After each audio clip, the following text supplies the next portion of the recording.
Yeah, just a quick review of the book, the Packraft Handbook, an instructional guide for the curious. Um, and I was kind of curious about it too. I'd never heard of Packraft. Like, what is that? For those who don't know, it's a portable, lightweight, inflatable boat.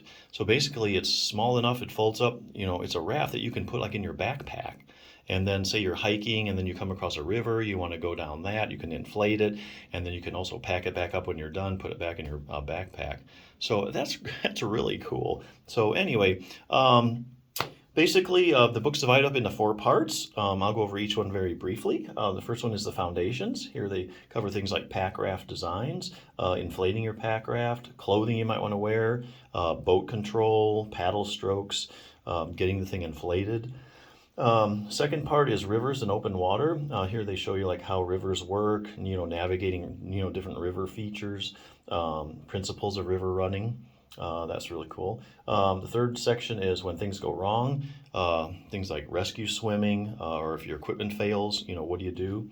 And the last part is putting the pack in pack rafting. It talks about packing your pack raft and paddle, carrying cargo, creating a trip plan, that kind of stuff.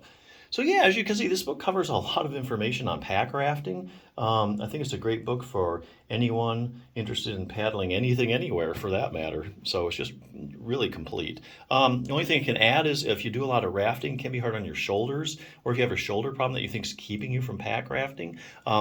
Here's one I can recommend definitely for rafters, Bulletproof Your Shoulder by Jim Johnson PT. Basically, it's a little 10-minute Bulletproof Your Shoulder program, totally based on evidence. It doesn't ask you to do anything that's not proven to work in research. Just a couple things real quick. Creating a highly stable joint. Your shoulder is a very shallow ball and socket joint. It relies heavily on your rotator cuff, primarily for stability.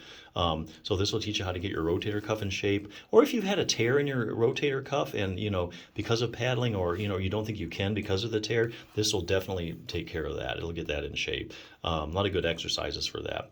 Really good exercise to rehabilitate a rotator cuff tear. Building a solid base. Your shoulder sits upon a base. That'd be your scapula, your shoulder blade. So basically strengthening your scapular muscles so you have a really solid base for your shoulder to paddle with. Developing optimal flexibility. If you have any tightnesses in your shoulder that's keeping you from paddling, this will teach you how to, very efficient program. These stretches take you about 30 seconds and they work. Like I say, that's based on research. So it's not a long program. Even things like proprioception. Some people with shoulder problems have lost their proprioception. It isn't as good as it should be. This is even has your position sense, has some exercise for that.